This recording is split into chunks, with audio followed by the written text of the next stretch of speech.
A very good morning, everyone, and thank you so much for being here today. So, I'd like us to do something fun before the serious part kicks in. So, if you have any chocolates with you now that you really love, please quickly go and grab them. I'll give you about 30 seconds to do this.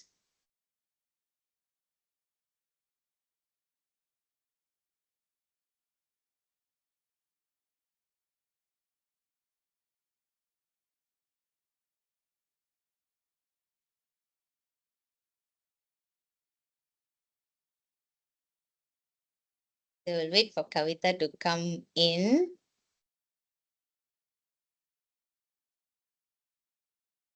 Okay, I see everyone is back now. So, now please unmute yourselves and tell us why do you love this chocolate?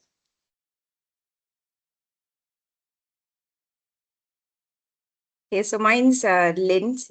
It's the 70% cocoa. I like it because it's a lot more bitter than it is sweet. So I Mhm. like the aftertaste that it leaves in the mouth. All right. The next one.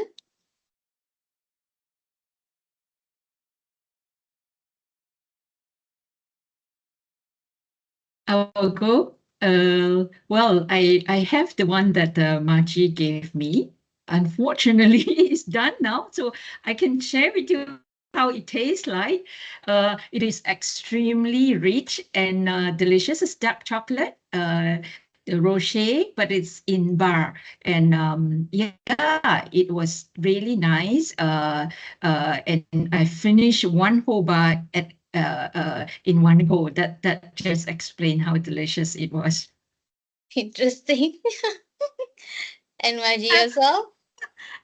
I have the same one. And Mm-hmm. yes, and I like it for the same reasons. It's dark chocolate, so it's a little bit less sweet, and it's got my favorite flavor, which is hazelnut, and all packed into a bar. All right. Thank you so much for your sharings. So you may be wondering why we are starting our session with chocolates. And I want you to hold on to what you just shared and just see whether your love for chocolate still remains after you have watched a video that I will play in a while. And now jumping on. A warm welcome to all of you to the training today, which is on child labor and forced labor in supply chain. So for everyone's, sorry, and your trainer today is myself, Angelina John. So a little background on myself. So I hold bachelor's in biotechnology and master in sustainable development program. So with close to 10 years of experience in sustainability, I've worked on co-developing human rights and labor practices guideline for Capital Market Malaysia to guide SMEs in the supply chain, co-developed sustainability certification for PLCs, MNCs, and SMEs, design financial literacy programs for program rollouts for Malaysian Financial Education Network, as well as I also hold Reiki Healing Level 1 and 2 certificate. And now, done. Okay. So to begin with, we will go through our learning outcomes and introduction. So for everyone's easy understanding, child labor and forced labor is actually broken down into two parts. But we will look at the efforts in preventing both of these collectively with some quizzes and group discussion in between before we wrap up at 1 p.m. So, first things first, let's look at learning outcomes first and then the introduction. So, for our learning outcomes for today, by the end of this session, the participants, which are you, will be able to explain number one, able to explain the definitions and key areas in child labor and forced labor. Number two, identify child labor and forced labor incidents based on the various guidance. And number three is to describe the key efforts in preventing child labor and forced labor in supply chain. So along the way, if you have any questions, please do ask. I will be happy to take it on before we proceed. So as an introduction, I want you to watch this video and think about the chocolates that you love.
Sorry, there's a slight update to the statistics in the video, but we'll see it in the next slide. So now think about this. The video simply shows that child labor, and in some instances forced labor too, is being used to harvest the cocoa, which is then used to make the chocolates that we eat. So after watching the video, would you still buy the chocolates that you love? Think about it. So having said that, human rights and labor practices is a key social topic in supply chain. You would have come across various cases being published in the news and how they are facing their significant losses. We'll take a look at some of the real life cases later. So now let's move on to the second agenda item, which is child labor definition. So before that, I want to bring your attention to some statistics revolving around child labor. And according to a study done by UNICEF, there are about 160 million children involved in child labor. That equates to 1 in 10 children globally. So the absolute number of children in child labor increased by over 8 million to 160 million from 2016 to 2020, while the proportion of children in child labor remained unchanged. A similar pattern is actually observed for children in hazardous work. The share remained almost unchanged, but the number rose by 6.5 million to 79 million from 2016 to 2020. And child labor is recorded the most in sub-Saharan Africa. So that's about close to 87 million children in child labor. And here it stands about 3 times more than the second in line, which is Northern Africa and Western Asia. So in absolute terms, the nearly 87 million children in child labor in sub-Saharan Africa are more than in the rest of the world combined. And UNICEF study also shows that child labor is more common for boys. So roughly about 63 million girls and 97 million boys worldwide are estimated to be child labor. For children aged 5 to 17, child labor prevalence is nearly 1/3 higher for boys. And the gender gap grows with age, and boys are roughly twice as likely as girls to be in child labor in the 15 to 17 age range. So there's something that we should actually take note here, which is that definition of child labor does not include household chores in children's own homes. If it does, then the gender gap shrinks by almost half, as girls shoulder a disproportionate burden of this work across most societies. And now coming into what does child labor means. So child labor is defined as work that deprives children of their childhood, their potential and their dignity, and that is harmful to physical and mental development. And there are 2 types of examples of child labor, which include work that is mentally, physically, socially, or morally dangerous and harmful to children. The next work that as an example, is interferes with their schooling by depriving them of the opportunity to attend school, obliging them to leave school prematurely, requiring them to attempt to combine school attendance with excessively long and heavy work. And a study by ILO, according to ILO C138 Minimum Age Convention. So minimum working age is actually set at 15 years, but 14 years can be an option for developing countries. And the minimum working age shall not be less than the age of completion of compulsory schooling. So minimum age for any employment or work likely to jeopardize the health, safety, or morals of young persons shall not be less than 18 years. Children of the age of 13 to 15 years may be permitted to do some light work which are not harmful to their health as well as development, and also not interfering with their schooling. So for ILO Minimum Age Convention, there are about 170 countries which had ratified the convention. So with 52 countries setting 14 years as the minimum age, 79 countries setting 15 years as the minimum age, and 45 countries setting 16 years as the minimum age.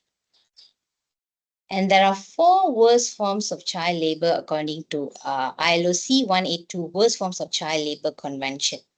So first being all forms of slavery or practices similar to slavery, such as the sale and trafficking of children, debt bondage and serfdom, and forced or compulsory labor. Second, the use of procuring or offering of a child for prostitution, for the production of pornography or for pornographic performances. Third, the use, procuring or offering of a child for illicit activities like the production and trafficking of drugs. Fourth, which is work by its nature or circumstances in which it's likely, which is carried out, is likely to harm the health, safety, or morals of children, which is also known as hazardous work. So now zooming into hazardous work, which is one of the worst forms of child labor. So it's actually defined as work which by its nature or the circumstances in which it's carried out is likely to harm the health, safety, or morals of children. And there are 5 types of hazardous work. So the first being work which exposes children to physical, psychological, or sexual abuse. Second is work underground, underwater, at dangerous heights, or in confined spaces. Third is to work with dangerous machinery, equipment, and tools, or which involves the manual handling or transport of heavy loads.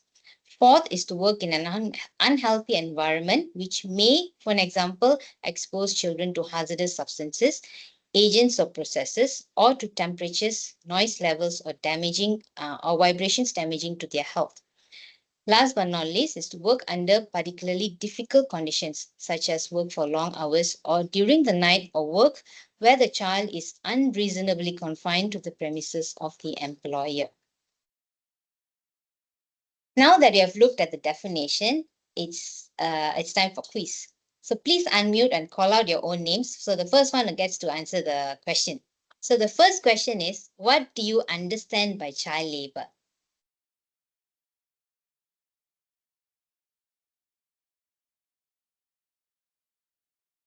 So That's anyone much. wants to?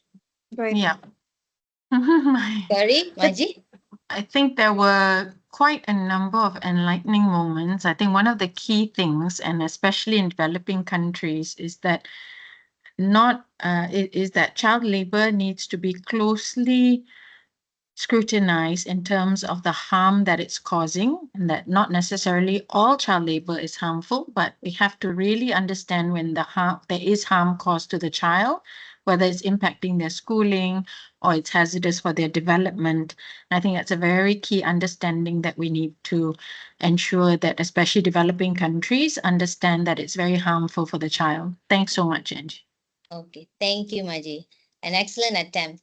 So, child labor is work that deprives children of their childhood, their potential, and their dignity, and that is harmful to physical and mental development.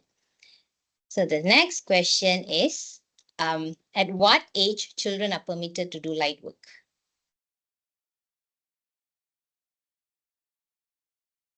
So, anyone want to answer? Just call out your names. Being here. Thanks, Yes. Angie. I would give it a try. 15. All right, a good attempt. So, it's about 13 to 15 years. So, okay, thank you so much for everyone. So now moving on to our next agenda item, which is the key areas in child labor. So there are 3 key areas in child labor. So causes, which relates to why the reasons why child labor happens. The second is business sectors, the type of business sectors which are involved in child labor. And third is business risks. So the risks that child labor brings about in the business. So now looking at the first key area, which is the causes. So there are 8 common causes which increase the risk of child labor.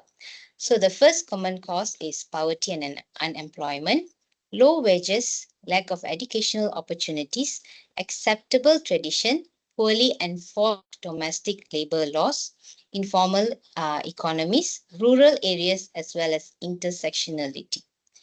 So now let's look at the first common cause, which is poverty and unemployment.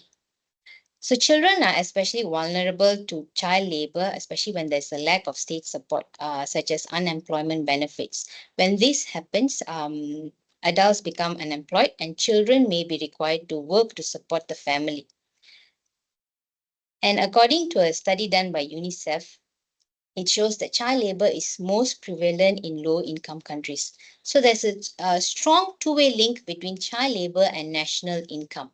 High levels of child labor hinder current income growth by reducing unskilled wages and discouraging skill-intensive technologies. So this in turn dampens future growth by interfering with children's education and physical development, leading to less productive adult workforce. So now moving on to the second common cause, which is the low wages. So this low wages eventually worsens the prevalence of poverty and eventually drives the need for children to work alongside their parents to supplement household income. And the next common cause is lack of educational opportunities. So this is where the lack of school facilities or where school tuition costs and educational materials are considered too expensive. When this happens, children tend to accompany and often help their parents at work. And according to the study done by UNICEF, 1/3 in children in child labor out of school. So there's a large share of younger children at the age of 5 to 14 years in child labor are excluded from school, despite falling within the age range of compulsory education. So this constrains their prospect for decent work in youth and adulthood, as well as their life potential overall. Moving on to the next common cause, which is acceptable tradition. So child labor has been present in the community for a very long time. So it has become an acceptable tradition. So in this environment, families are happy to receive the income that the child labor generates, and employers see themselves as providing a social service. And the next common cause is poorly enforced domestic labor laws. So this is where the lack of government resources, capacity or commitment to fully implement state duty to protect citizens against human rights and violations. So this will result in the lack of or inadequate training of labor inspectors, as well as improper payments made by employers to inspectors, and sometimes poorly compensated to monitor child labor violations. The next common cause is informal economies, which is actually associated with higher child labor risk, as it often leads to lower and less regular incomes, inadequate and unsafe working conditions, extreme job precarity, as well as exclusion from social security schemes. And moving on to the next common cause, which is rural areas. So job opportunities are often very scarce in rural areas, leaving children to find work to assist their families, with government oversight of these areas being much lower. And according to the UNICEF study again, so child labor is actually 3 times higher in rural areas. And this data was available for the first time in the 2020 global estimates, indicating that child labor is much more common in rural areas. So child labor in rural economies primarily take place in the agriculture sector. Last but not least, the common cause is intersectionality, also known as the interaction between gender, race, ethnicity, age, and other categories of difference. So for an example, girls from an ethnic minority living in poor rural areas may be more exposed to the risk of child labor exploitation.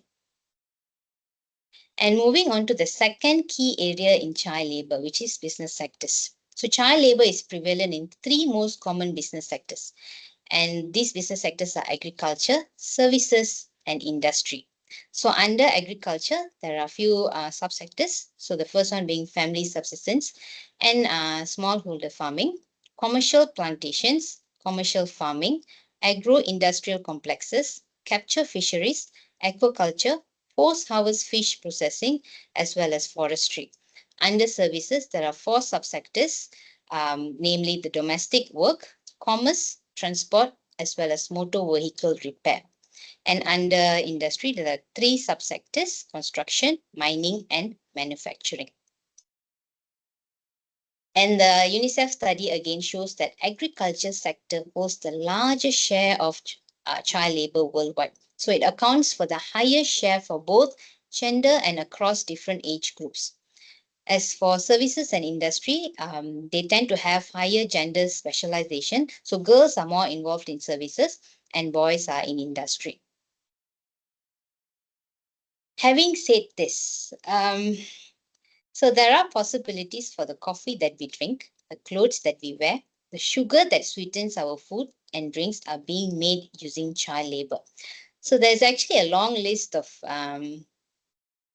goods made from child labor and forced labor compiled by the US Department of Labor.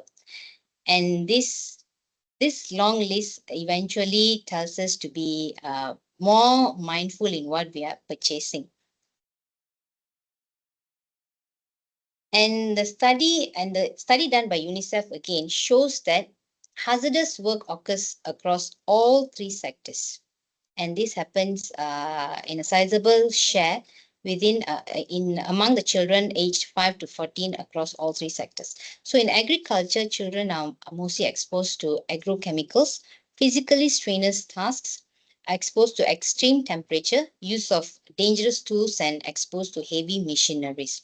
In services and industry, they could be in prolonged period at sea for fishing, work in deep undergrounds, use of toxic chemicals, and physical, verbal, and sexual abuse.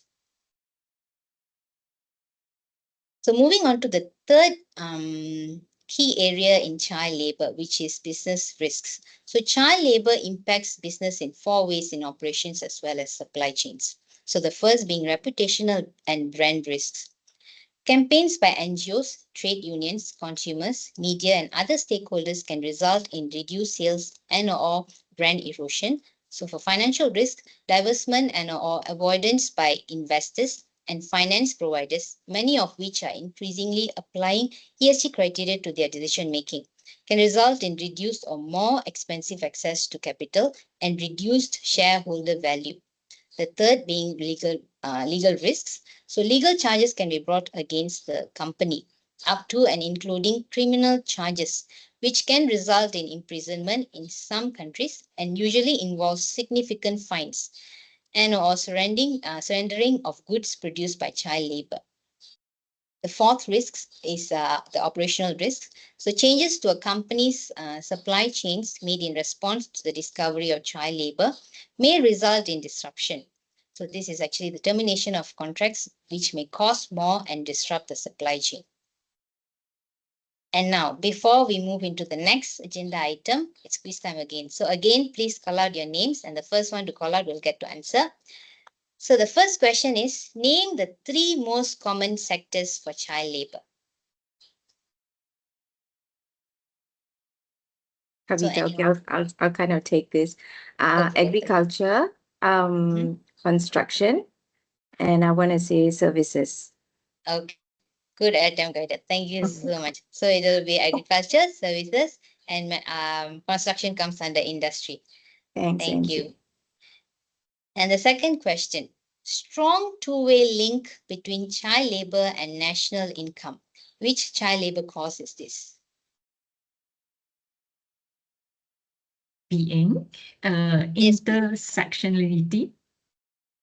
Okay. An excellent attempt, but the answer is poverty and Oh. unemployment. Thank you so much, Vieng. Okay, so now we'll move on to the next agenda item, which is how do you identify child labor based on some common nature? So there are 5 most common nature of child labor, which revolve around ILO documents and Malaysian law. And they are age limit, employment, hazardous work, the number of days of work, as well as working hours. So for age limit, it clearly depicts or clearly defines who are child and young persons. So a child is someone who is below 15 years of age. Young persons are children between the ages of 15 to 17 years. And for both categories under employment, no children shall be engaged in employment contrary to the 3 acts. So the acts are Factories and Machinery Act, OSH Act, or the Electricity Supply Act, or in any employment requiring him to work underground. And again, for both categories, no children shall be engaged in hazardous work, which are likely to harm the health, safety, or morals of children. So hazardous work can relate to anywhere between children handling heavy machineries or requiring the children to prematurely stop schooling in order to do certain work. And moving on to the fourth common nature, which is number of days of work. So again, for both categories, no children shall be employed for more than 6 days in 7 consecutive days. And last but not least, hours of work. So no child engaged in any employment shall be required or permitted. Number 1, to work between 8 p.m. and 7 a.m. Number 2, to work for more than 3 consecutive hours without a period of at least 30 minutes. Number 3, to work for more than 6 hours in a day or not exceeding 7 hours together with schooling hours. And number 4 is to commence work on any day without having had a period of not less than 14 consecutive hours free from work. As for young persons, no young person engaged in any employment shall be required or permitted to work between 8 p.m. and 6 a.m. Number 2, to work for more than 4 consecutive hours without a period of rest of at least 30 minutes. Number 3 is to work for more than 7 hours in a day or exceeding 8 hours together with schooling hours. And number 4 is to commence work on any day without having had a period of not less than 12 consecutive hours free from work.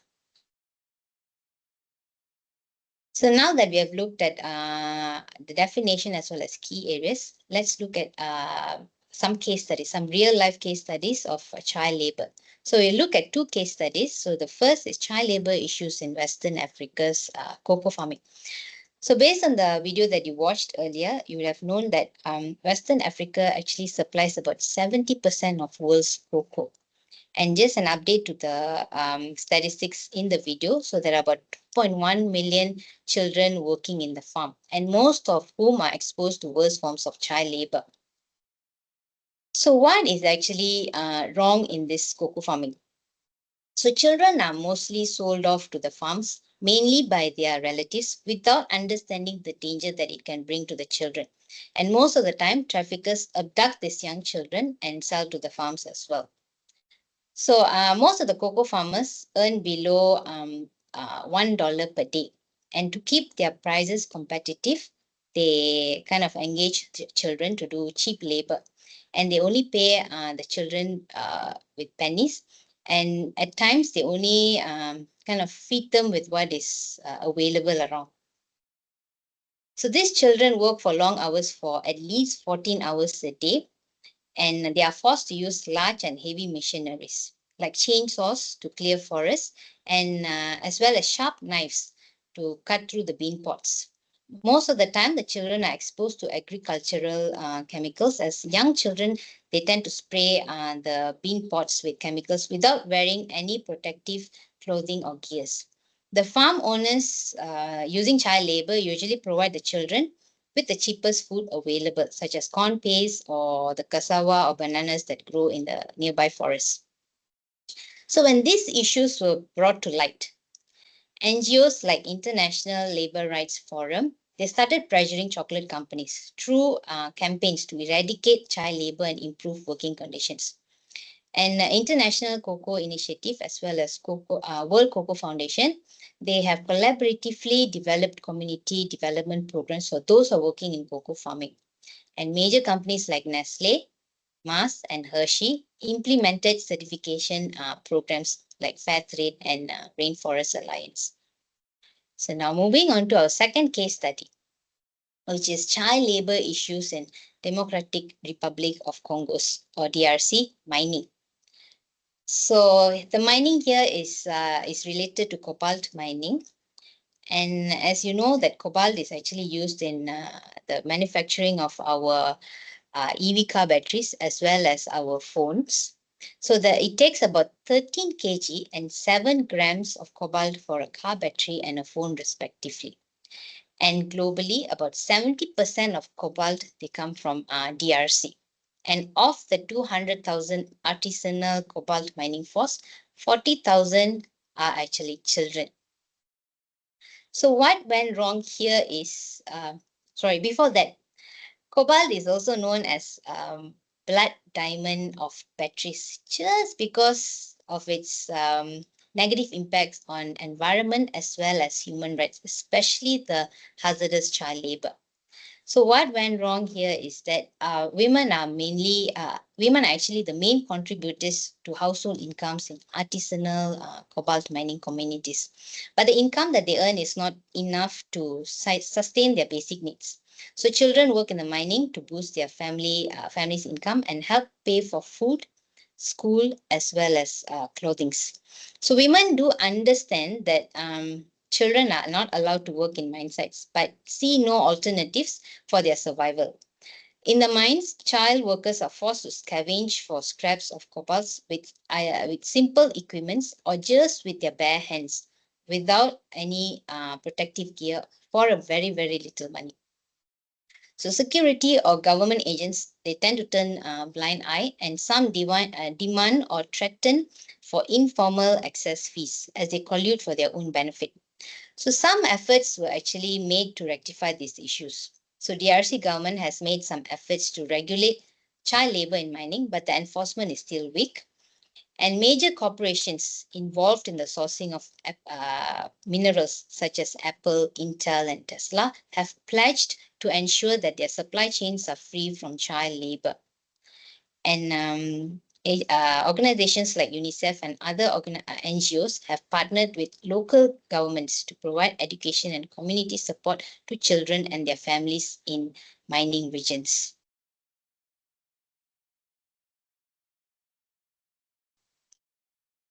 So now, before we go for a short bio break, there's a group activity that I would like to do with you all. So I will drop a PDF file into the chat. Just give me 1 second.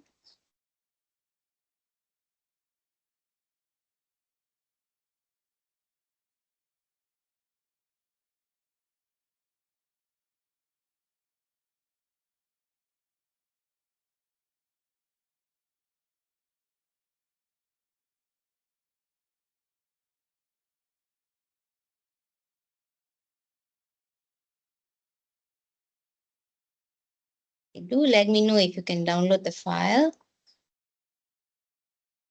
Okay, thank you.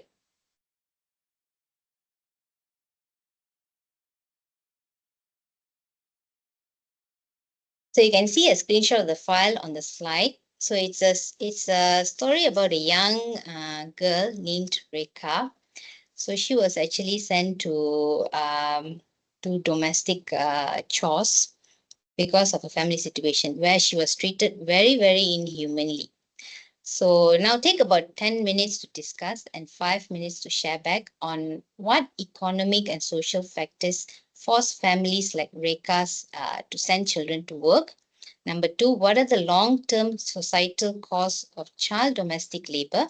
And number 3, what support systems could prevent children like Rekha from entering domestic work?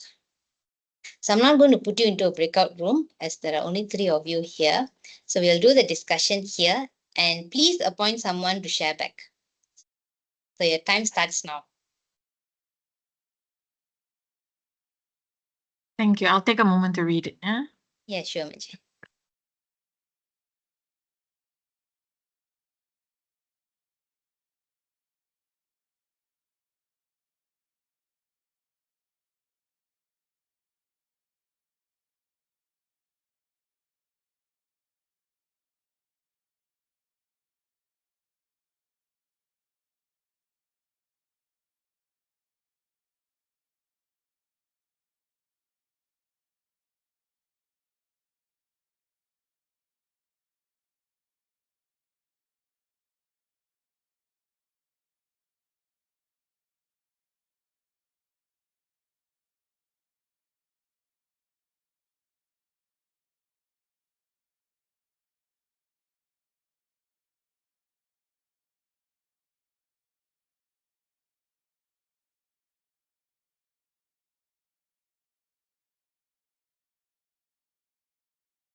Angie, can I just see the questions on the at the moment? Can you see it now? Okay, thanks, Angie.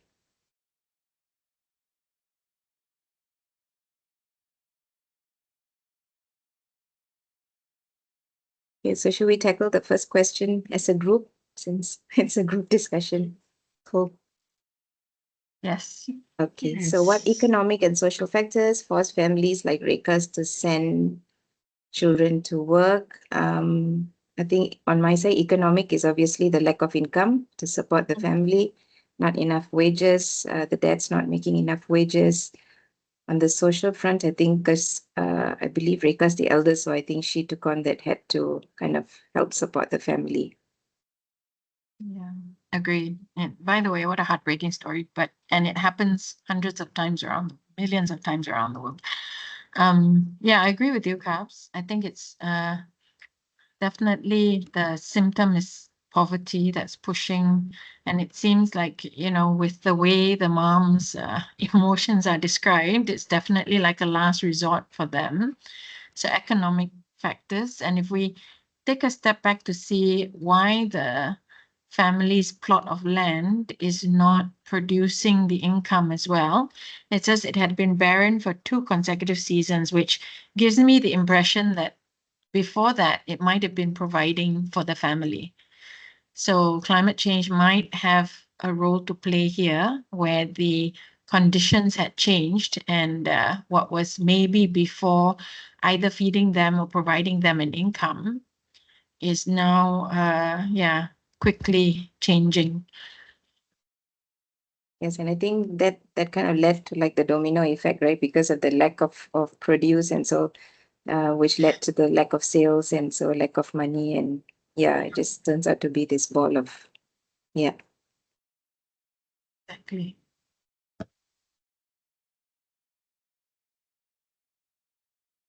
Okay. Mm. Anything being, or should we go to the next one? Or do you want to take the next one being maybe? I thought the other point is that the family has also trusted that the aunt Yeah, could bring her, conducive or appropriate for her age, So she was perhaps being sent to her aunt on a wrong impression that it's a safe and good family that she will be working for. Yeah. yeah, exactly. And totally off topic, but the implications, the heartbreaking implications, I found two. One is that, the fact that the mom was saying that you're doing this for all of us doesn't give Reka any choice whatsoever, right? It's Yeah. it's a do or die, I have to do this. There's no option. I cannot complain. I must just do whatever I need to because so many people are depending on me. And I think the second implication that I found heartbreaking was the fact that she has younger siblings, and you can only imagine that if things don't change, the younger siblings are just going to follow in the same footsteps as well. Long answer for your first question, Kav. No, absolutely.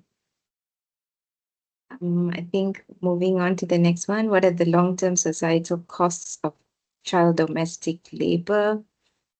I think coming from the fact that she's been ripped off education, and she's kind of been thrown into needing to go at work at a young age, it's almost fearful to think that when she has a child of her own, whether the system kind of continues, right? Or whether if she has a lucky break, well and good. Otherwise it almost seems like a cycle. Cycle. Yeah. That's right. Yeah. It's more likely to be that, right? Because whatever wages that she earned, it's unlikely to help much to improve the economic income of the family. Hence, it's likely to carry on and on. Like Margie said, her siblings, her younger siblings, as well as when she has her family later on, the next generation. Yeah, so I think the long-term societal cost definitely in terms of if we take each child in domestic labor and if we project, let's say, for example, if they did have an education, what their lifetime income is, for example, there's a loss of lifetime income for that child, as well as mentioned, the cyclical nature, right? So they will continue to be trapped in poverty because probably the only way out of it is going to be through education, and there's obviously absolutely no opportunity for her at the moment to pursue that.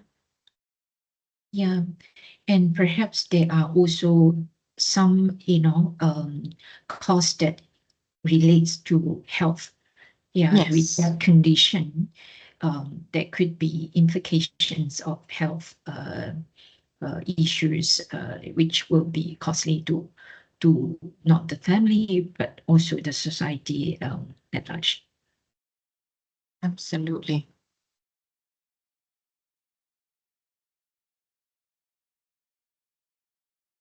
Shall we take the third question? That's a tough one. Yeah. Yeah.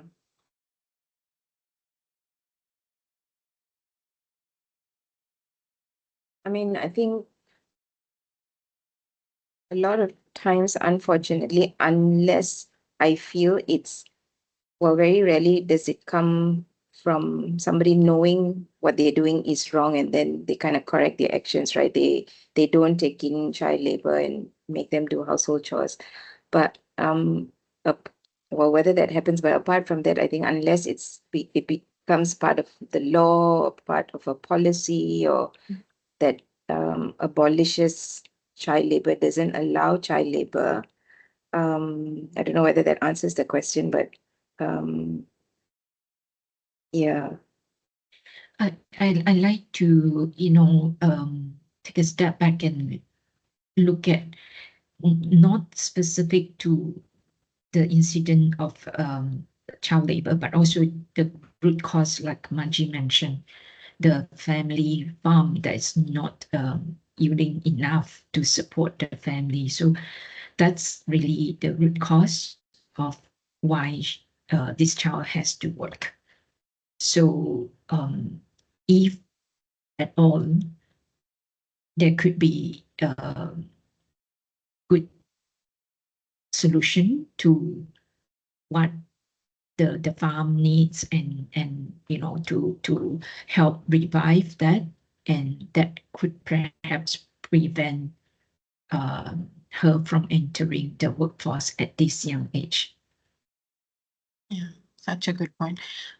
Yeah, leveraging both your answers, I think I was just thinking in terms of support systems, if they come from the three main sectors. So Kavita had mentioned governmental intervention, for example, laws and policies, and most importantly, enforcement.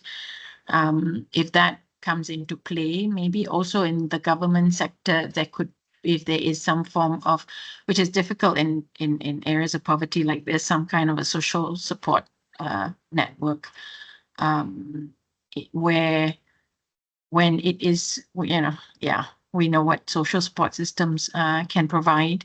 And then in the private sector, if there's any way we could see the private sector rejuvenating agriculture in areas like where the family's plot of land is, if there's any way they could see commercial value and somehow try to reactivate it, not just from a yes, including profits, but not just from a profitability perspective, but also bringing along the families that reside on those plots of land along with them for economic success through the private sector.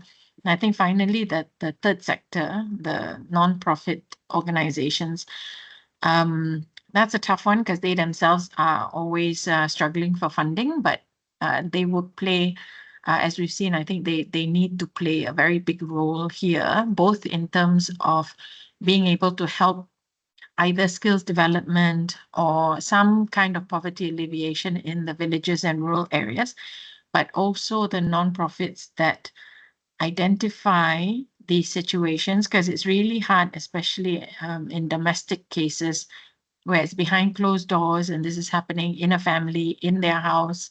How is that detected, identified? And even if there are laws, which I'm sure there are laws, how is that detected and enforced? And that too is possibly a non-profit role as well. So yeah, I mean, these are very flippant answers to a very difficult problem.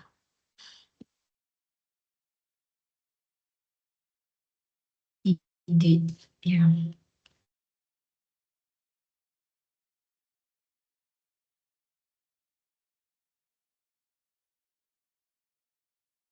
I think that's all from our group. Thank you, Yes, and Angie. if we need to nominate, I will nominate class monitor Kavita to share back. Go ahead. Oh, we need to share back. Why don't we just share? Okay, chime in group. But I think the first one, like we said, I think economically it's the wages. It's the lack of wages coming in, the lack of being able to kind of support the family, which leads into like the social factor of why child labor happens and nominating a child and ripping the child of education and their childhood to help to support the family. That's the first one. The second one, chime in team. My memory is not very great, but the second one is, what was the second one? For what? Long-term societal. So What was this? Oh, Lord. Yes, right. somebody- Yeah, the long-term costs, we, from our discussion, one of them is the education, this is likely to go in a circle, affecting her younger siblings and also, the future generation. And in terms of, economic improvement, this will run. And the other possible cost or is the health cost related.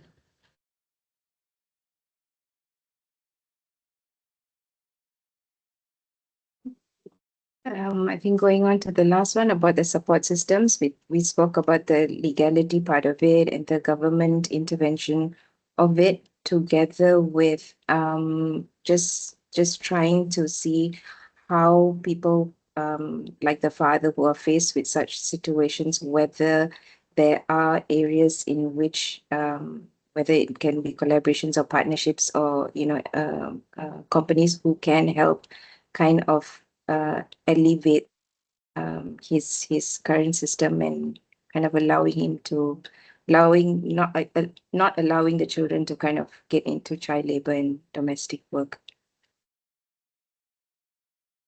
Thank you, team. Thank you, Angie. Thank you so much for sharing, Kavita. Thank you. It was an excellent discussion. That's why I didn't want to interrupt. No doubt it went beyond 10 minutes of discussion and 5 minutes of sharing back. But nevertheless, so now we'll take about 5 minutes bio break, and I'll see you in 5 minutes time. Thank you. Thank you.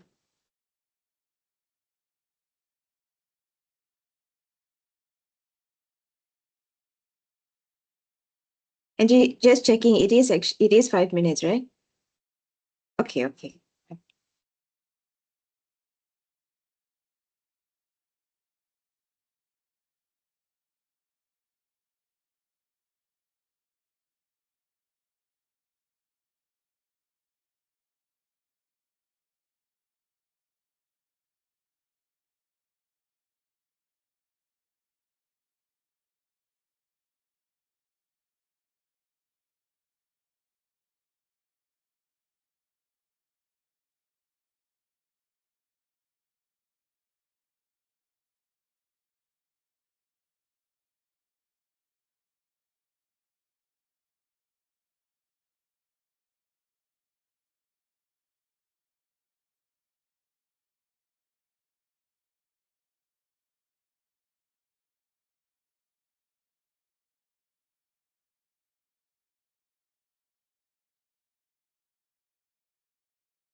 So we'll wait for Margie to come on before we start.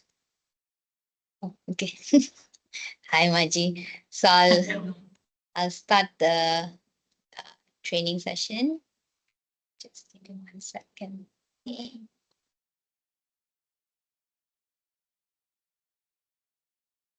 All right.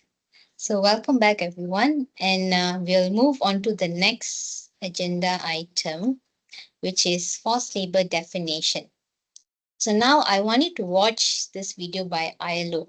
This video is actually created by ILO 9 years ago, but I still find this very, very relevant today, except that the statistics has changed, which we'll see it in the subsequent slides.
So, and that is how forced labor would look like.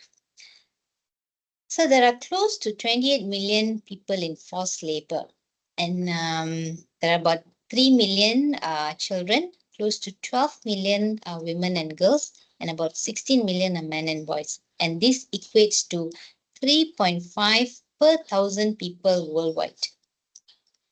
And now forced labor is actually defined as all work or service which is exacted from any person under the menace of any penalty, and for which the said person has not offered himself voluntarily.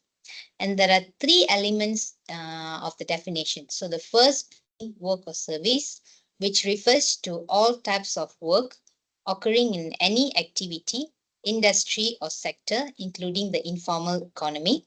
Second, menace of any penalty, which refers to a wide range of penalties used to compel someone to work. Third is involuntariness, offered voluntarily, so which refers to the free and informed consent of a worker to take a job and his or her freedom to leave at any time. So this is not the case, for an example, when an employer or recruiter makes false promises so that a worker takes a job he or she would otherwise have not accepted. So there are 5 situations in which compulsory labor may be imposed. So the first being work of purely military character exacted in virtue of compulsory military service. Second, normal civic obligations. Third, work or service exacted from any person as a consequence of a conviction in a court of law carried out under the supervision of a public authority. Fourth is work exacted in cases of emergency such as wars or natural calamities. And the final one is minor communal services in the direct interest of the community involved. So there are 2 types of forced labor. So one is privately imposed forced labor, and second is state imposed forced labor. So under privately imposed forced labor, there are 2 categories, which are forced labor exploitation, as well as forced labor commercial sexual exploitation. And under state imposed forced labor, there are 3 categories, which are abuse of compulsory prison labor. Second is abuse of conscription. And third is compulsory labor for the purpose of economic development and abuse of the obligation to perform work beyond normal civic obligations or minor communal services. And now looking at the privately imposed forced labor. So it refers to forced labor in the private economy imposed by private individuals, groups, or companies in any branch of economic of activity. And the two subtypes are forced labor exploitation, which refers to forced labor in the private economy imposed by private individuals, groups, or economies in any branch of economic of activity, with the exception of commercial sexual exploitation. And the second category is forced commercial sexual exploitation, which refers to forced labor imposed by private agents for commercial sexual exploitation and all forms of commercial sexual exploitation of children. So this is a study done by ILO, which found out that forced labor is mostly imposed by private actors. So about 86% of all forced labor is imposed by private agents, and about 63% in forced labor exploitation and 23% in forced commercial sexual exploitation. And state-imposed forced labor accounts for the remaining, which is about 14% of people in forced labor. Moving on to the second type of forced labor, which is state-imposed forced labor. And it refers to forced labor imposed by state authorities, regardless of the branch of economic activity in which it takes place. And there are three categories of state-imposed forced labor. The first being abuse of compulsory prison labor. And this involves those convicted of a non-violent political offense and participation in strikes, breaches of labor discipline, a means of discrimination, administrative detention, and abuse of prison labor for private interests. Second category is abuse of conscription, where conscripts are forced to perform work of a non-military nature. And third category is compulsory labor for the purpose of economic development and abuse of the obligation to perform work beyond normal civic obligations or minor communal services. And this refers to the abuse of the obligation to perform work beyond normal civic duties. And again, in another study done by Walk Free, so it says that abuse of compulsory prison labor scores the highest in the state-imposed forced labor. So of the estimated 4 million people involved in state-imposed forced labor, abuse of compulsory prison labor shows more than half the number.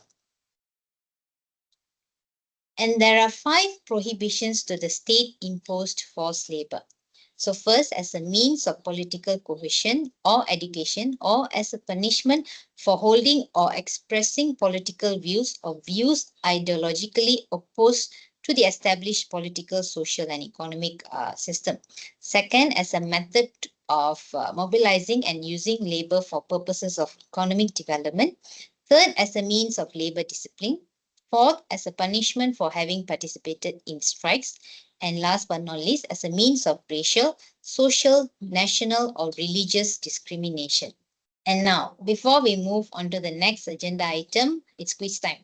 So again, please call out your names, and the first one to call will be able to answer.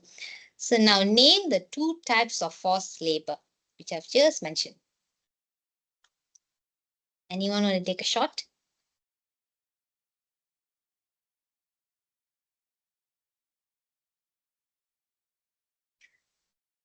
I'll give it a try, being Yes, Bien. the private and government type. Is that what you are looking at? Okay, very good attempt, Bien. So it's private as well as state, which is government lah. Okay, and then, okay, so now we'll move on to the next agenda item, which is key areas in forced labor. So very similar to child labor, there are 3 key areas in forced labor, which are causes, business sectors, as well as business risks. So we'll look at the causes of forced labor.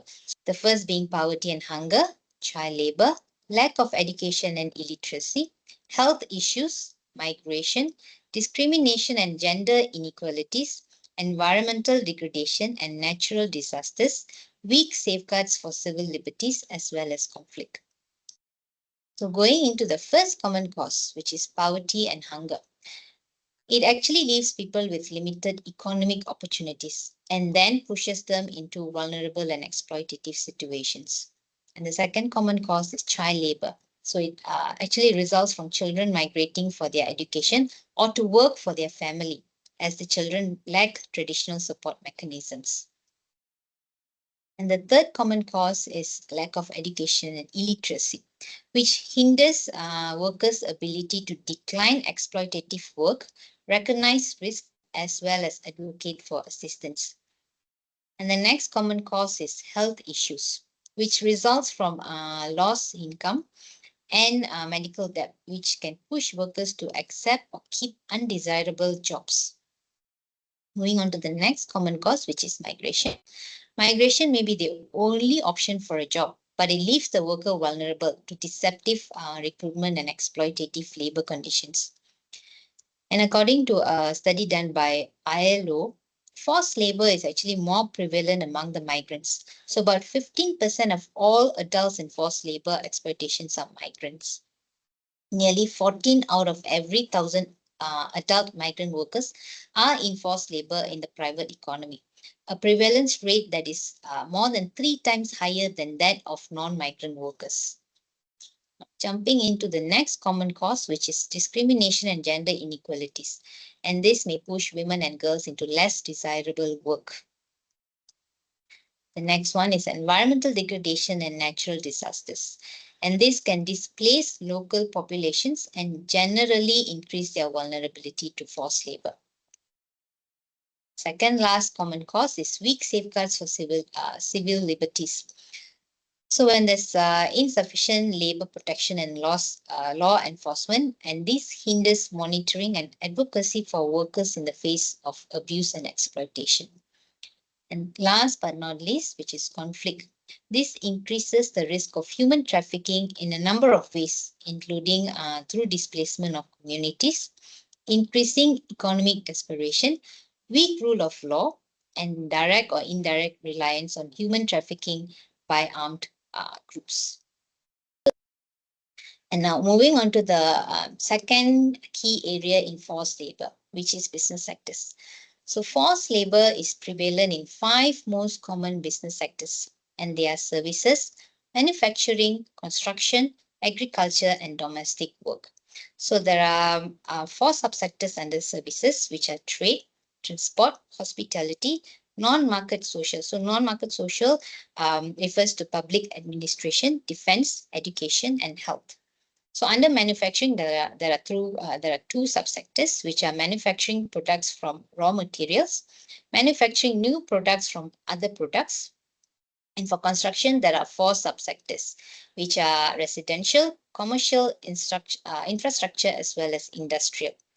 And in agriculture, there are 3 subsectors: fruit farming, vegetable farming, as well as animal farming. And domestic work refers to services provided in private homes. And again, the study done by ILO shows that services sector holds the largest share of forced labor worldwide. So, which accounts for about 1/3 of the total number of adults in forced labor, followed by manufacturing, which holds about 1/5 of the total number of adults in forced labor. Construction comes in the 3rd place, which is 16% of total number of adults in forced labor. Agriculture is 13% of the total number of adults in forced labor. And domestic squad lease, which is 8% of the total number of adults in forced labor. And moving into the third key area in forced labor, which is business risks. So forced labor impacts business in 4 ways in operations and supply chains, very similar to child labor. So now under reputational and brand risks, campaigns by NGOs, trade unions, consumers, media, and other stakeholders can result in reduced sales and or brand erosion. This can also hurt employee retention and make a company less attractive to potential employees. So the second is financial risks. Consumer boycotts against companies and suppliers losing contracts that have been found to have forced labor in their supply chain can result in reduced sales and revenue. divestment and or avoidance by investors and finance providers, many of which are increasingly applying ESG criteria to their decision making, can result in reduced or more expensive access to capital and reduced shareholder value. And the third is legal risks. So modern slavery legislation, which may include mandatory due diligence and reporting, increases compliance risks as there may be a risk of significant penalties in the event of failure to meet these obligations. Such failures also carry with them additional financial and operational risks as a result of operational and supply chain disruption. And the fourth is operational risks.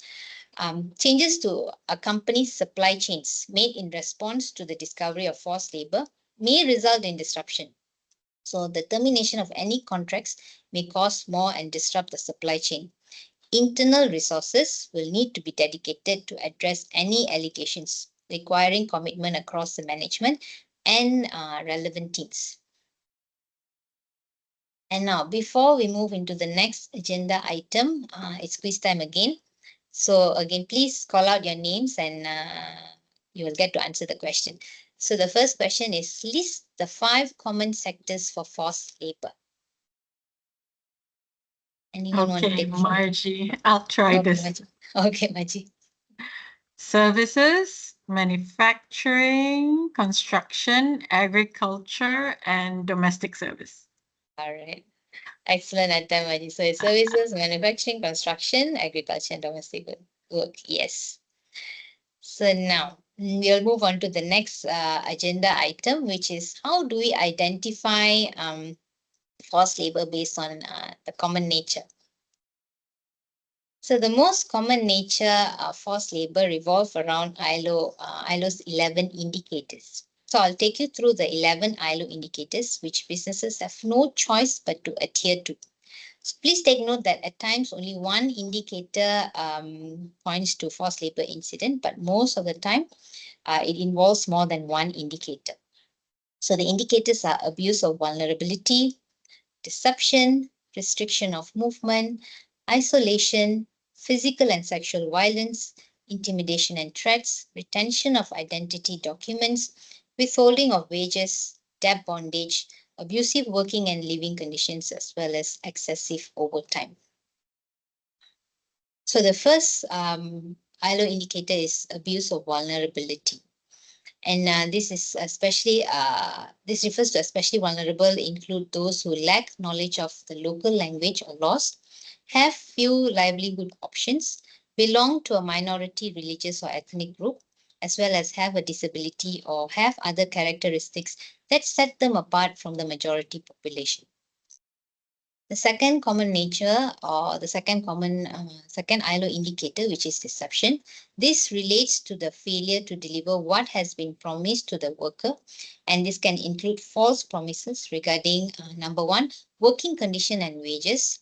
2, type of work, housing and living conditions. 3, acquisition of regular migration status. 4th is the job location, as well as 5th, identity of the employer.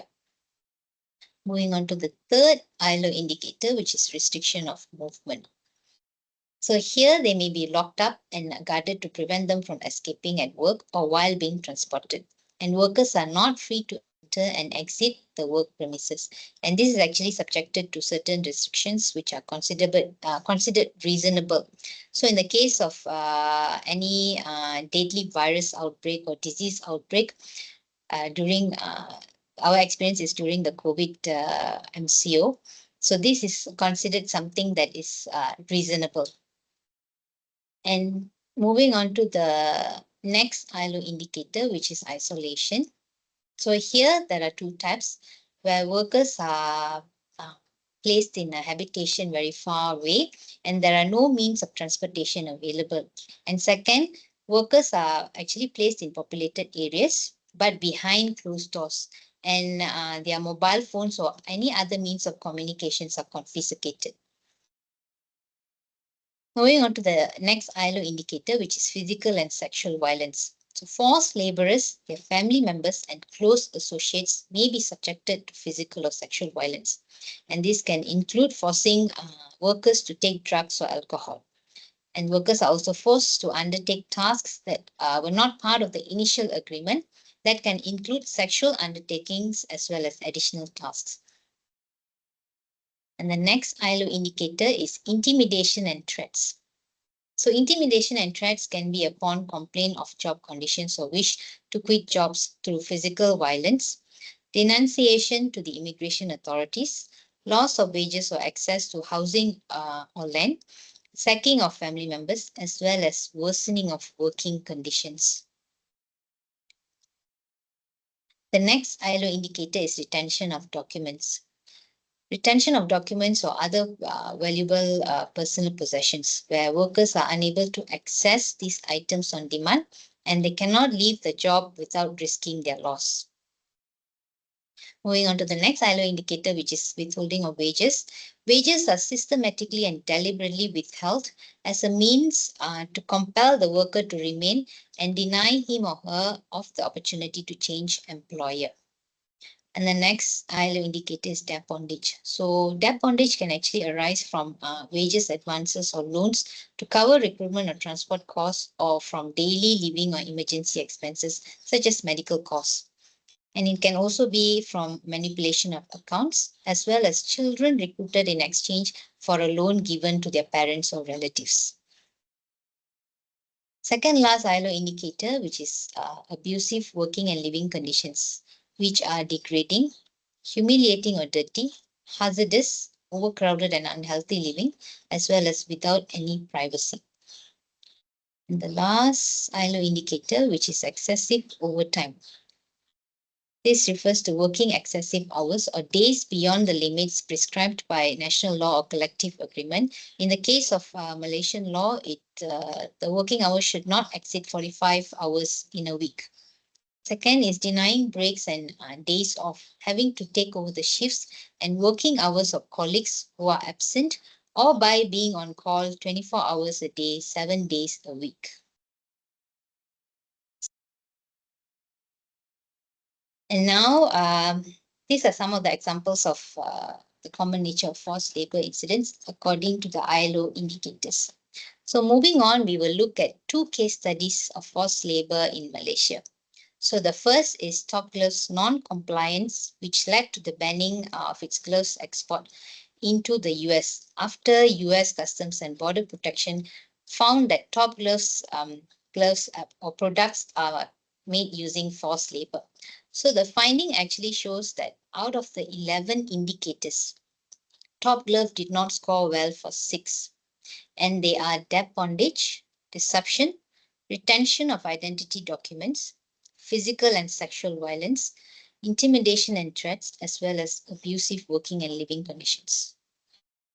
So Top Glove, being one of the world's largest gloves manufacturer, had to immediately mitigate the situation. So what they have done is they have settled more than 150 million in compensation for recruitment fees, established a recruitment advertising policy with basic salary, requested workers' agents to return the documents to the workers. So this is referring to their Indonesian workforce is about 1% of their total workforce. Enhanced harassment policy, prevention of bullying at workplace, and procedures and social media policies. And they have also relocated workers to houses and apartments complying to regulations. The second case study is on Dyson's supplier, ETA Industrial, not complying with the ILO standards. So this has led ETA Industrial losing their contract with Dyson, which has affected their revenue significantly. So what went wrong at ETA Industrial is said to be excessive overtime, non-repayment of recruitment fees, no valid work permits. So what they have done is to implement policy of 0 overtime on Sunday. For the repayment of recruitment fees, the effort is not known. But for no valid work permits, they have stopped recruiting foreign workers without valid permits. So coming out of these 2 case studies, there are three key takeaways. So the first is legal implications, which is the export ban in the case of Top Glove. The second is financial implications. There are two types. One is the loss of contract and the other is remediation allocation. And third is obviously the reputational damage, which is the loss of good business standing. And now, before we move on to the next agenda item, let's do a group activity. I'll drop a file into the chat and the screenshot of the file is on the slide. Let me just drop the file.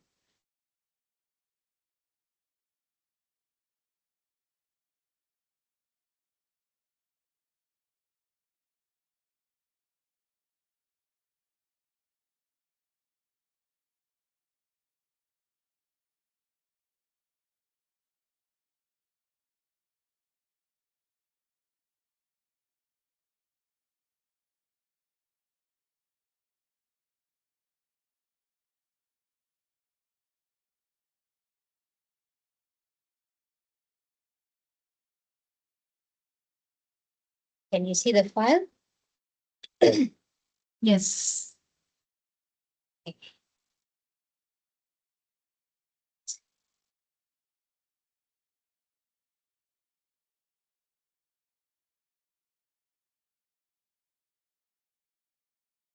All right, this is a story of a young migrant who was convinced that getting a job in a bustling city would help him come out of poverty. But the reality is very, very different.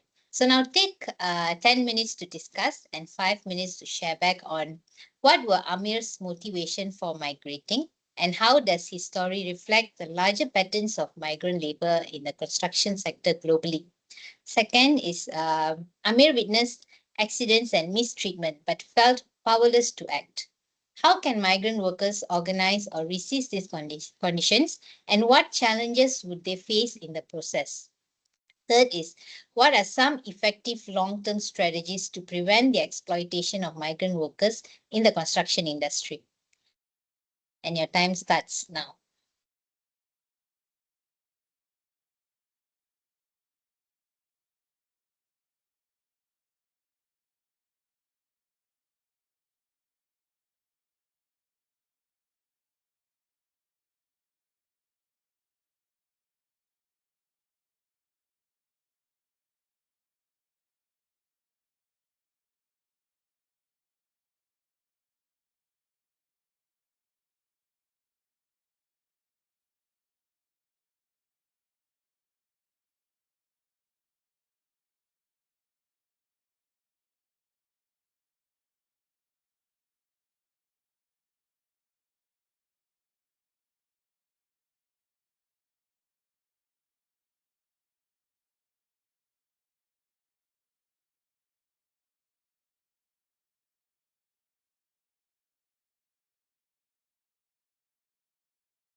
Shall we discuss the questions?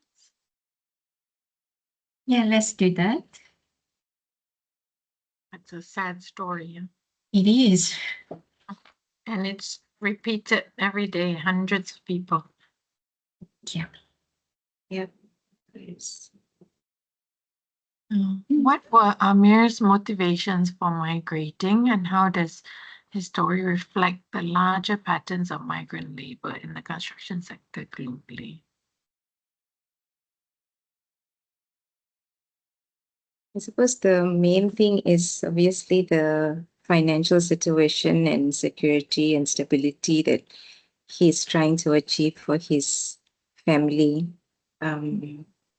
Yeah, that makes them want to kind of look at things that it's a greener pasture elsewhere and move. Yeah. And like Margie mentioned earlier, right? This is similar condition that happens to many, many more of the migrants around the world. Yeah. And it says that he's trying to help his family. So it doesn't, I guess, depending on his age, is either his parents and siblings or his wife and children. So it's either way, he's trying to help his family back home. So motivations, poverty, I guess, promises of a better life, opportunity, yeah, earning. Yeah.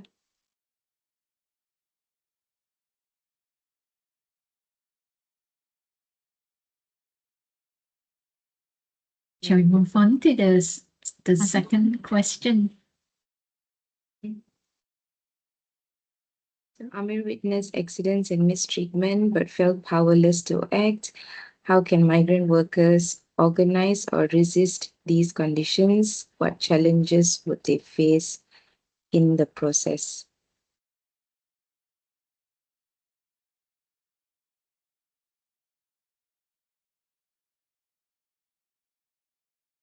I suppose if I start with the challenge, I think the main thing is just the fear, right? The greatest thing is just fear of loss of income, loss of job, being ill-treated. I think And possibly deportation as well.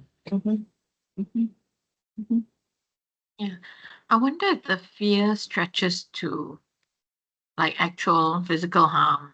I don't know. I mean, it says that, especially at the end, when he says that because of his debt, and he says, what risking arrest or worse. I wonder what the worst is that they are being threatened with, right? I guess arrest is bad enough, arrest and deportation.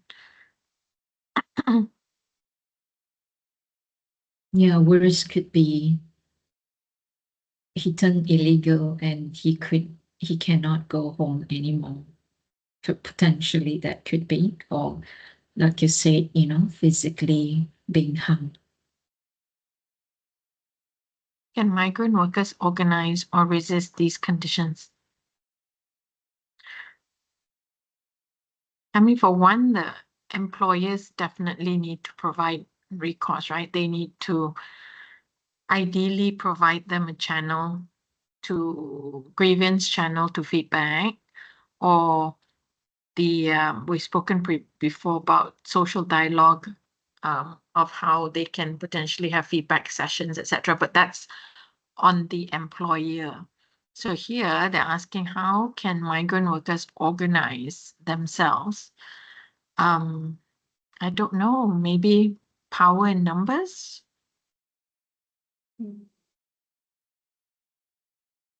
Yeah, under these circumstances, it is unlikely that they are able to act alone.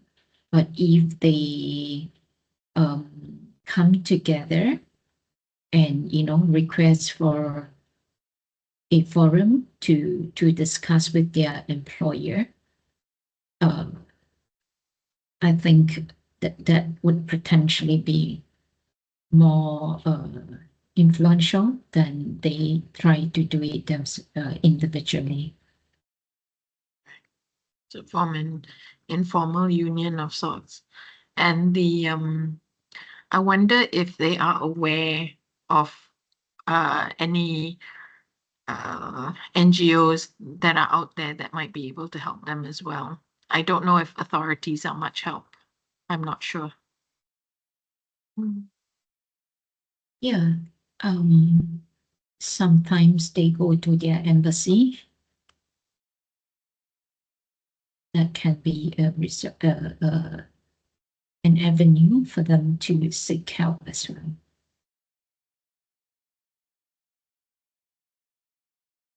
And the third one, what are some effective long-term strategies to prevent the exploitation of migrant workers in the construction industry?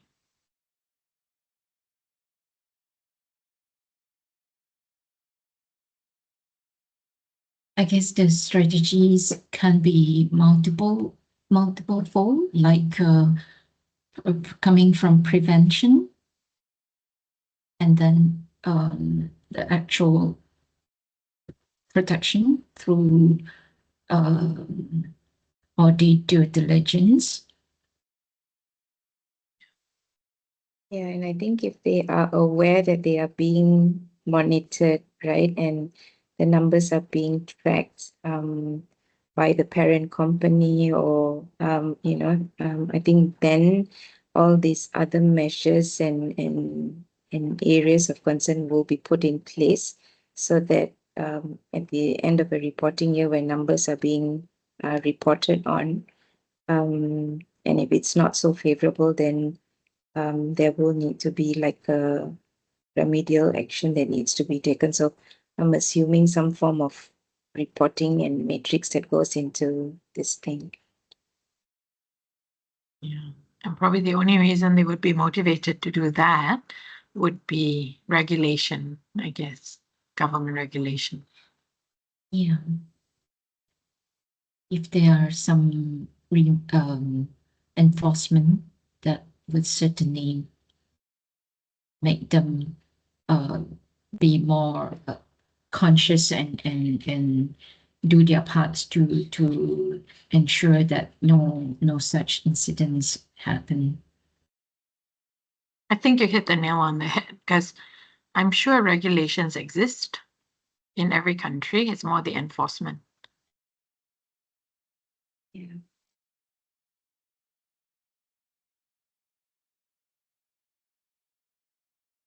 Cool. Thank you so much for that excellent discussion and the great share back. And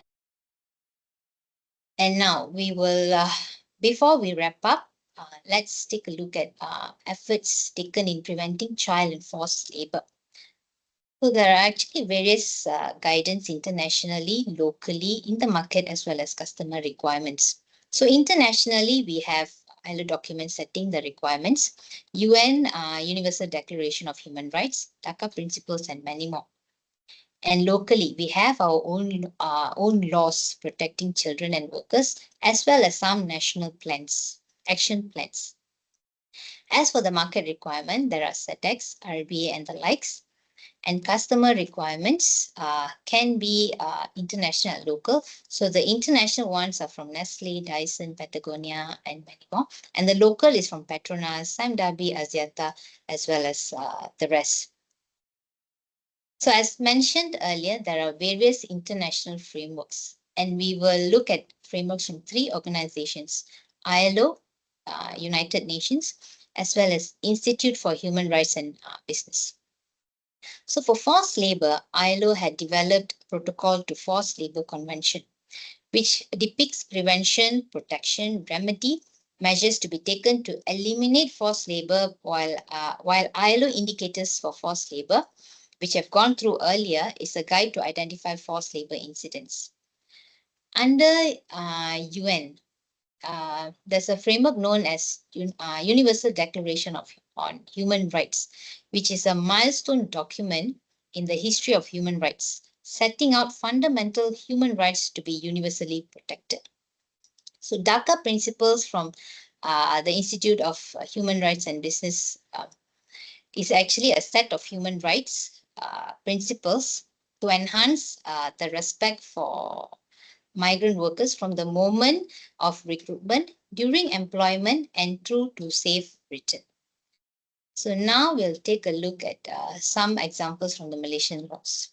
So Passport Act clearly depicts that no one should hold any documents that do not belong to us. The Employment Act 1955 clearly states that the number of working hours an employee is allowed to work. So in Malaysia's context, it is no more than 45 hours a week.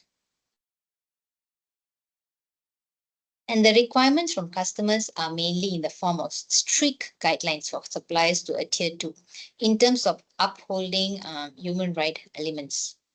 There are clear guidelines on working hours, rest days, recruitment fees, working and living conditions, and many more. And there is another document that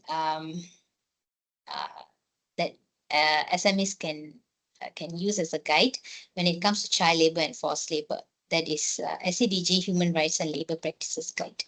So in this document, you will find simplified disclosures derived after thorough research on all associated global and local frameworks.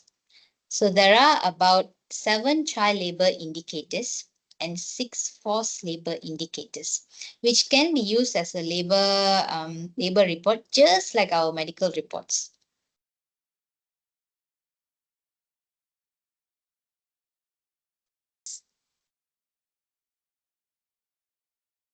So now we are on the last agenda item, which is the summary and wrap up. We will go through all the main gist we have learned so far, starting with the definitions.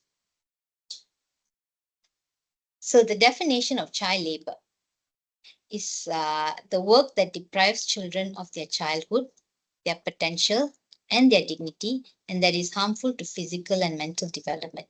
So the examples of child labor include work that is mentally, physically, socially, or morally dangerous and harmful to children, and that also interferes with their schooling by depriving them of the opportunity to attend school, obliging them to leave school prematurely, or requiring them to attempt to combine school attendance with excessively long and heavy work. So whereas forced labor is defined as all work or service that is exacted from any person under the menace of any penalty, and for which the said person has not offered himself voluntarily. And there are 3 elements of the definition. So the first is work or service, which refers to all types of work occurring in any activity, industry, or sector, including in the informal economy. The second is menace of any penalty, a wide range of penalties used to compel someone to work. Third is involuntariness, offered voluntarily, referred to the free and informed consent of a worker to take a job and his or her freedom to leave at any time. This is not the case, for example, when an employer or recruiter makes false promises so that the worker takes up a job he or she would not have otherwise accepted. And moving on to the second agenda, which is the 3 key elements of child labor and forced labor. So starting with the common causes. So there are 8 common causes of child labor, which are poverty and unemployment, low wages, lack of educational opportunities, acceptable tradition, poorly enforced domestic labor laws, informal economies, rural areas, as well as intersectionality. And on the forced labor side, there are 9 common causes: poverty and hunger, child labor, lack of education and illiteracy, health issues, migration, discrimination and gender inequalities, environmental degradation and natural disasters, weak safeguards for civil liberties, as well as conflict. The second key area in both child labor and forced labor is business sectors. So there are 3 common business sectors in child labor, which are agriculture, services, and industry. So under agriculture, there are few subsectors: family subsistence and smallholder farming, commercial plantations, commercial farming, agro-industrial complexes, capture fisheries, aquaculture, post-harvest fish processing, as well as forestry. And under services, there are 4 subsectors: domestic work, commerce, transport, as well as motor vehicle repair. And for industry, there are 3 subsectors, which are construction, mining, and manufacturing. And there are 5 common business sectors in forced labor. So these are services, manufacturing, construction, agriculture, as well as domestic work. So under services, there are 4 subsectors: trade, transport, hospitality, non-market social, which refers to public administration, defense, education, and health. As for manufacturing, there are 2 subsectors, which are manufacturing products from raw materials, manufacturing new products from other products. And under construction, there are 4 subsectors: residential, commercial, infrastructure, and industrial. And in agriculture, there are 3 subsectors: fruit farming, vegetable farming, and animal farming. And domestic work refers to services provided in private homes. And moving on to the third key area in forced labor, child labor and forced labor, which is the business risks. So for the business risks are very similar across child labor and forced labor. So we will run through the child labor first. So for child labor, under reputational brand risks, campaigns by NGOs, trade unions, consumers, media, and other stakeholders can result in reduced sales and/or brand erosion. Under financial risks, divestment and/or avoidance by investors and finance providers, and many of which are increasingly applying ESG criteria to their decision making, can result in reduced or more expensive access to capital and reduced shareholder value. And legal risks. Legal charges can be brought against the company, up to and including criminal charges, which can result in imprisonment in some countries and usually involve significant fines and/or surrendering of goods produced by child labor. And moving on to the next risk, which is the operational risk.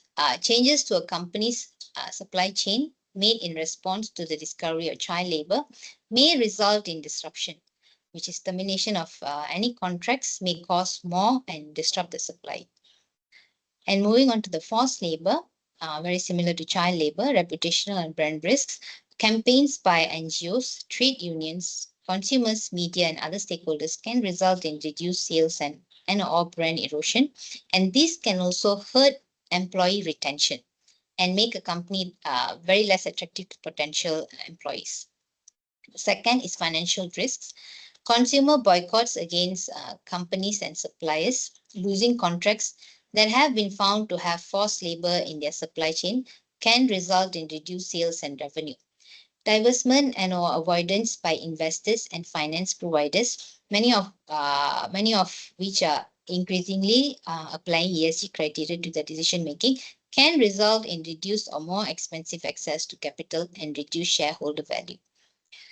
And the next risk is the legal risks. So modern slavery legislation, which may include mandatory due diligence and reporting, increases compliance risks, as there may be a risk of significant penalties in the event of failure to meet these obligations. Such failures also carry with them additional financial and operational risks as a result of operational and supply chain disruption. And the final risk is operational risks. So here, the changes to a company's supply chains made in response to the discovery of forced labor may result in disruption, so which is the termination of any contracts may cause more and disrupt the supply chain.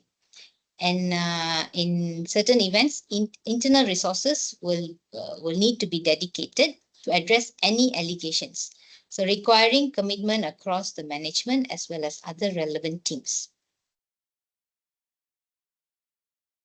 And now moving on to the next agenda item, which is how do we identify child labor and forced labor incidents given the common nature across both. So under child labor, there are 5 common nature, which is age limit, employment, hazardous work, number of days of work, as well as hours of work. For forced labor, the common nature, which is the 11 ILO indicators.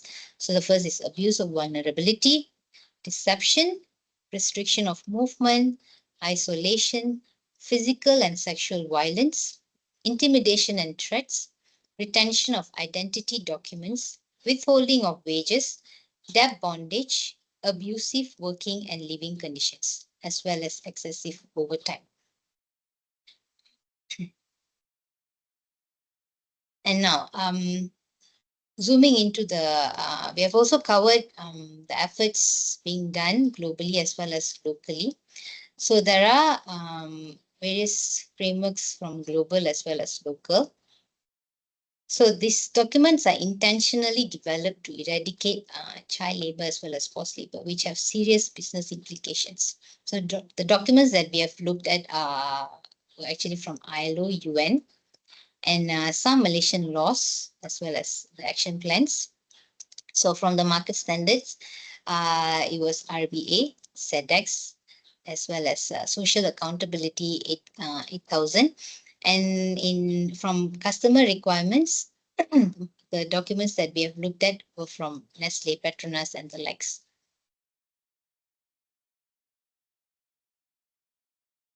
So we have also looked at SCDG document for human rights and labor practices, where we have specific indicators for child labor as well as forced labor. So as we have looked at various guidance, both internationally and globally, locally. So now what do we do as business to tackle child labor and forced labor? There are 5 steps in addressing child labor and forced labor, and these steps feed into each other. So first, commit, which is to commit for an actionable policy. Second is to analyze, where you analyze the actual as well as potential risks. And third is to develop action plans. Fourth is to conduct and monitor those action plans. And fifth is to communicate efforts to all stakeholders. And the cycle continues for any improvement. So let's take a look at the first step, which is commit. So there are 2 steps in making a policy commitment. First is benchmarking initiatives, and second is aligning with industry. So the first step is to benchmark peer initiatives based on their progress on standards as well as procedures. And then you decide what type of policy you want to have, either a standalone policy, which is a standalone policies for child labor and or forced labor, an integrated policy, which is the common practice across many businesses. So where they integrate elements of child labor as well as forced labor into human rights policies as well as code of conduct. And you can also align relevant industry-wide or cross-industry policy commitments such as responsible business conduct, ethical trading initiatives, as well as fair labor association. And now moving on to the second step, which is to analyze. So there are 3 steps in risk analysis. First is to define the scope. Second, identify risks, and then you assess the risks. So define the scope is where you define all the relevant scope by listing down all business activities across the entire value chain of any business. Sources of the risks, broader environmental factors such as regulation as well as economic conditions, geography, as well as all the relevant key stakeholders.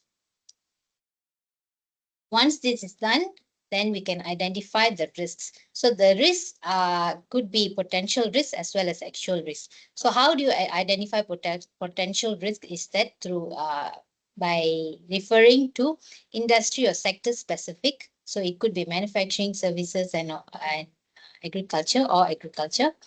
And the second is to refer to country specific. So this could be in terms of regulatory risks such as CSDDD as well as forced labor regulation. And how do we identify the actual risk is by engaging with employees, either through workshops, interviews, surveys, as well as town halls. And then the next is to engage with suppliers. So this could be done through meetings, audits, self-assessments, as well as site visits. So once this is done, then we assess the risks. So the risk assessment can be based on the severity of risk as well as the probability of occurrence. So severity of risk would cover the scale, scope, and irremediability of the risk. And probability of occurrence could be influenced by the governance, vulnerability, as well as poverty. And once this is done, that's where we prioritize risk based on products. So this could involve technical risks, market acceptance, regulatory compliance, any sustainability issues, environmental, social, as well as governance issues. So in this case, it would be fair child labor practices, for an example. And the third is to prioritize risk based on value creation stages. So this could start from the ideation, design, to production, to marketing, as well as to post-sale. And last but not least is to look at business relationships. So these are interactions between suppliers, customers, as well as with your own partners. And moving on to the third step, which is to develop. So there are 3 steps in developing action plans. So the first is to identify the actions. Second is to assign responsibilities. Third is to determine KPIs. So how do we identify key actions? So this can be done based on the commitment, which are the objectives to be achieved, the scope, the entire value chain of activities, for an example, and the risks. So this can be influenced by the severity, occurrence, as well as the prioritization. And then we establish the action plan, conduct method, as well as time frame. So how do you want to conduct the entire action plan? Is it through site visits, audits, assessments, surveys? And what would the time frame be like? Would it be weekly, monthly, quarterly, half yearly, or even yearly? So once the action plans are identified, then we assign responsibilities to the key departments. And this can be either individual or a particular team.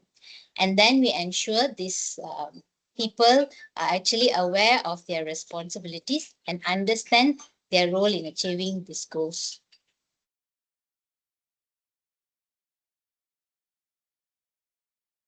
And once this is done, we determine the KPIs.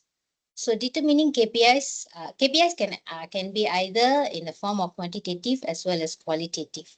So for an example, quantitative can be the number of child labor and or forced labor incidents as well as supplier engagement.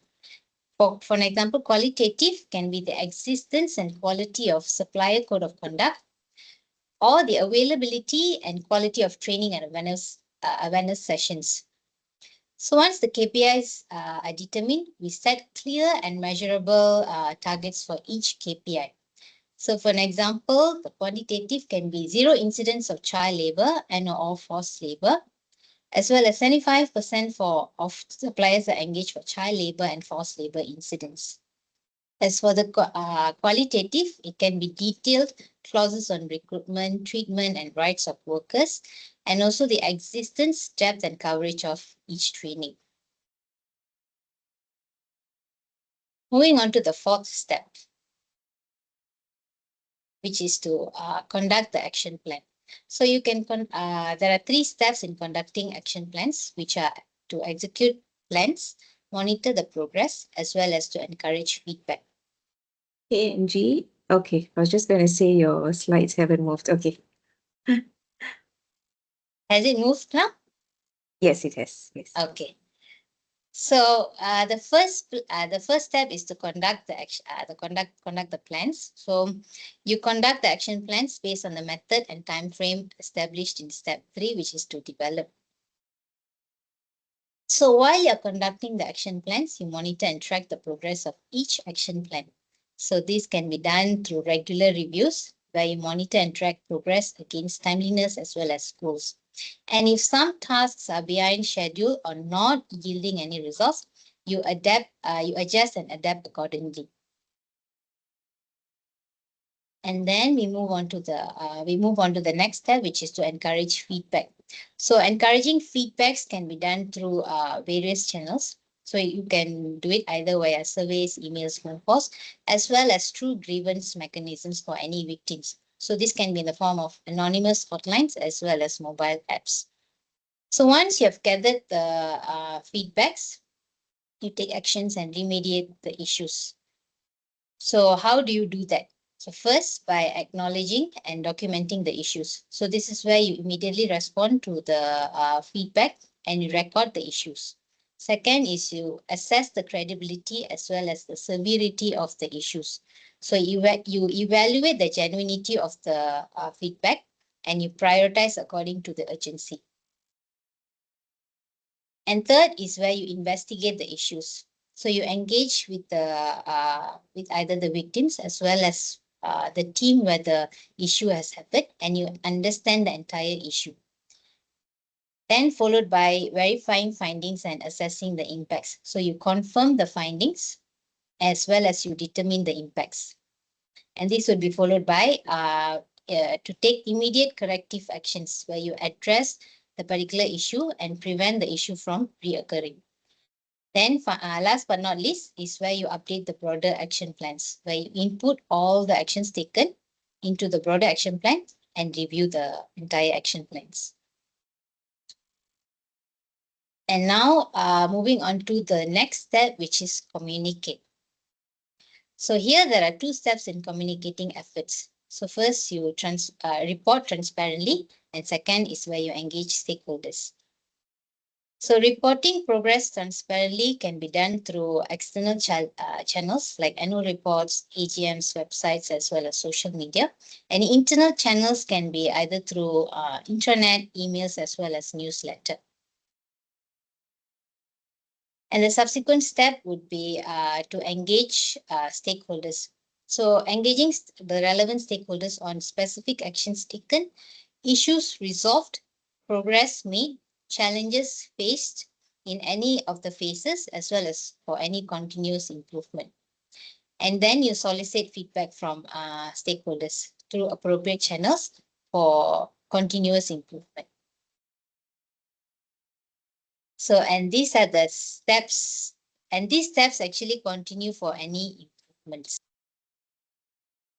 And now, just going back to our learning outcomes for today. So by the end of this session, participants, which are you, should be able to, number one, explain the definitions and key areas in forced labor and child labor.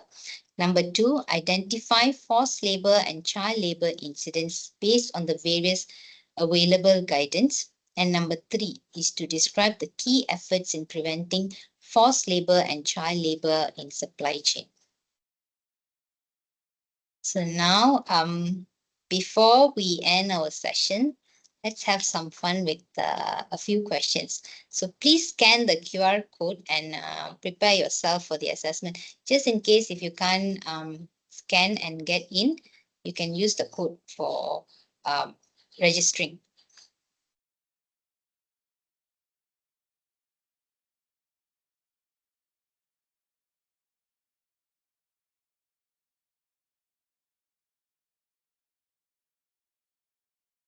Angie, can I just have the QR one more time? Sorry. Sorry. Just very quickly. Okay, got it. Are you in?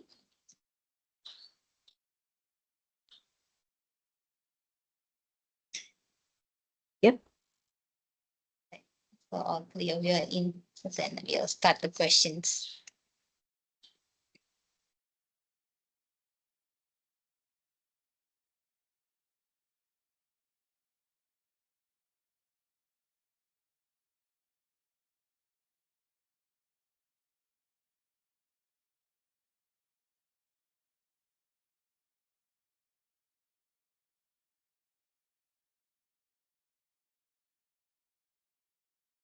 So all of you have answered yes. The right answer is yes. So moving on to the next question.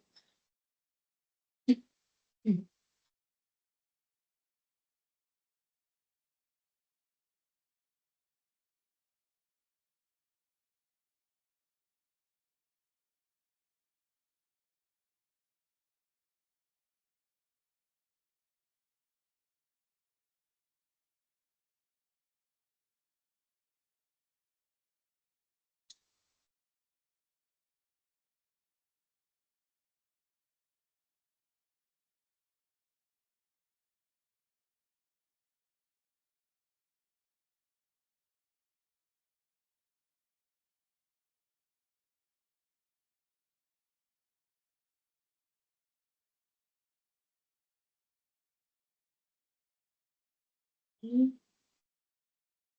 moving on to the next question, the third question.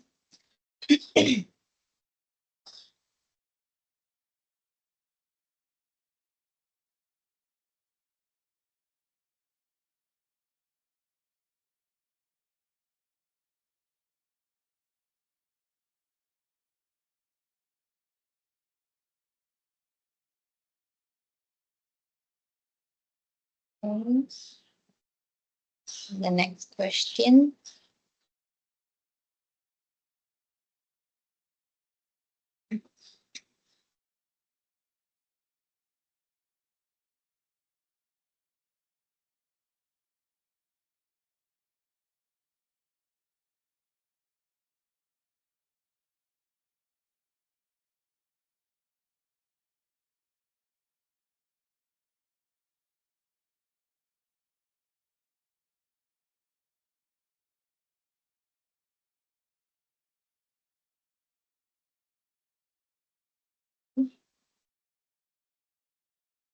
Final question.